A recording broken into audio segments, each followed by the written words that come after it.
This video contains the solutions to take-home problems number 18. For this one, they give us a piecewise defined function, and we just want to evaluate this function at various different numbers.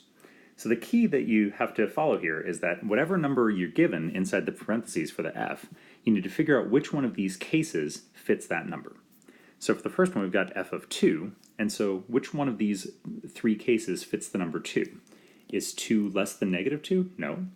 Is 2 between negative 2 and 3? Yes. So that means that we use this function to evaluate that. So f of 2 is 2 squared, which is 4. For f of 5, 5 fits into this third case because 5 is greater than 3. So my y value is 10 minus 5, which is 5. And then finally, for f equals negative 2, we've got to be a little bit careful here because we see negative 2 in a couple different places. But the first case talks about x being less than negative 2, and negative 2 is not less than itself. And the second case here talks about x being greater than or equal to negative 2. And so that means that this fits into this second case. So f of negative 2 is negative 2 squared, which is 4. All right, same piecewise defined function here, and now we're asked to solve the equation f of x equals 9. Now, as far as we know, we could get the y value of 9 from any of these three cases. So what we're going to do is we're going to set each of the equations equal to 9 and solve, and then see if the solution or solutions that we get fit with the values of x that give us those functions. So 2x minus 1 equals 9 gives us 2x equals 10, and x equals 5. So does that solution fit with the inequality for that case? Is 5 less than negative 2? No. So that means that we throw that solution away. For x squared equals 9, we get two solutions, x equals plus or minus 3. And then now we look at the inequality for that case. Negative 3 doesn't fit because negative 3 isn't between negative 2 and positive 3. But positive 3 does fit, again, because we've got a less than or equal to sign. And so that means that x equals negative 3 is not a solution, but x equals 3 is. And then finally, for this last case, we get 10 minus x equals 9, add x to both sides, subtract 9 from both sides, and we get x equals 1. But 1 is not greater than 3, so we have to throw that solution away as well. And so the only solution that we get is that x equals 3. Now finally, for this third problem, we're asked to graph the function. So we're going to graph y equals f of x. So what we're going to do is we're going to piece together the graphs of these three functions separately. We know how to graph 2x minus 1, that's a line with slope 2, and y-intercept negative 1. We know how to graph y equals x squared, that's a simple parabola, and then 10 minus x is also going to be a line. So what we're going to do is find the points where these functions change over. And those happen at negative 2, because that's where we change from the first case to the second case. And then also at positive 3, because that's when we change from the second case to the third case. So we're going to plug negative 2 into both the first function and the second function. When we plug negative 2 into the first function, we get 2 times negative 2 minus 1, which is minus 5. And when we plug negative 2 into into the second function, we get negative 2 squared, which is positive 4. So we're going to plot both of those points. But when we plot, so negative 5 here and 4 here. But when we plot the point negative 2 comma negative 5, we're going to plot it with an open circle because we have a less than sign. This function doesn't actually go through the point negative 2 comma negative 5. It gets really close to it, but it never actually goes through that point. So we're going to plot it with an open dot. But then negative 2 comma positive 4, we plot that with a filled in dot because the function really does go through that point because we have a less than or equal to sign there. Now, what does the function look like to the left of the point negative 2 comma negative 5? Well, it's a line with slope 2, and that means that the function is going to look like this. It's going to be a line with slope positive 2, and so to the left, for x less than negative 2, that's what my graph looks like. Now let's go ahead to the x equals 3.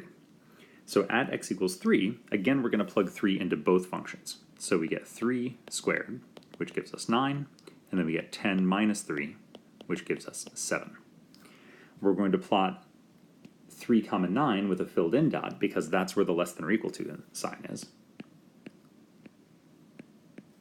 So there's 9 and there's 7. So up here, I plot a filled in dot at 3 comma 9, and then an open dot at 3, 7, because the function doesn't actually go through the point 3, 7. So between -2, 4 and the point 3, 9, I have my parabola, just like we normally have for y equals x squared. So it looks like that. And then beyond, to the right of the point -3, 7, I've got a line with slope -1, and that means that the line is going to go down as I go to the right. And so that's what my function looks like.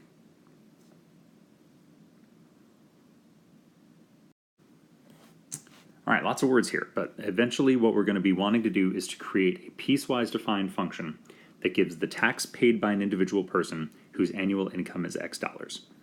So when we read this problem, what we should be picking up is that there are really two cases. An individual making less than $30,000 would do something, and we'll come back and read that more carefully in a second. And then those making $30,000 or more would do something else.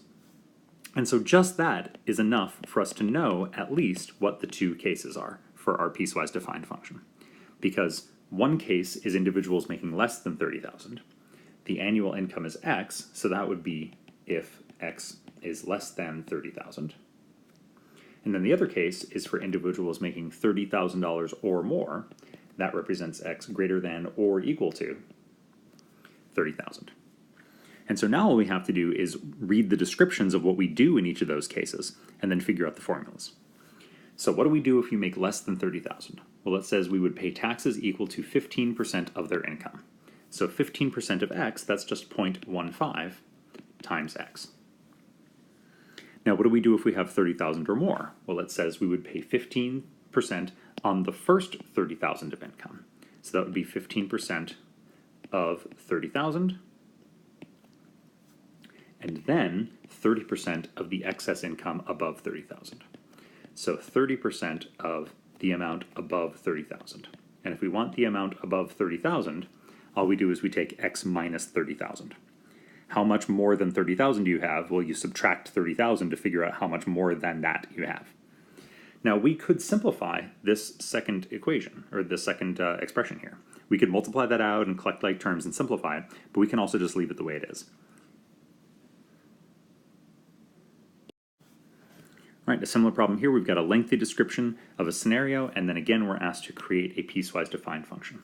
So the first thing we're going to figure out is what are the cases? What are the different values of T, right? So T is how many therms we use, therms of natural gas. And so we need to figure out what are the different cases. So if we look at this, what we can see is that we charge a certain amount for the first 150 therms, and then more for each additional therm. And that means that our two cases are going to be whether we have more than 150 or less than 150. So since we're looking at the first 150, we're going to include 150 in that first case. So our first case is going to be if T is less than or equal to 150. And then the second case only comes into play if we have more than 150, right? Because if we don't have any additional therms above 150, then we don't have to worry about that second case. Okay, so what do we do for the first 150 therms? Well, we're charged 12 cents per therm for the first 150. So that's 12 cents, 0.12, times T. If it's 12 cents per therm, then the total charge is going to be 12 cents times the number of therms. And again, for this problem, you don't need to know what a therm is, right? So it's just a weird word, and you just have to know that it's a unit of heat energy.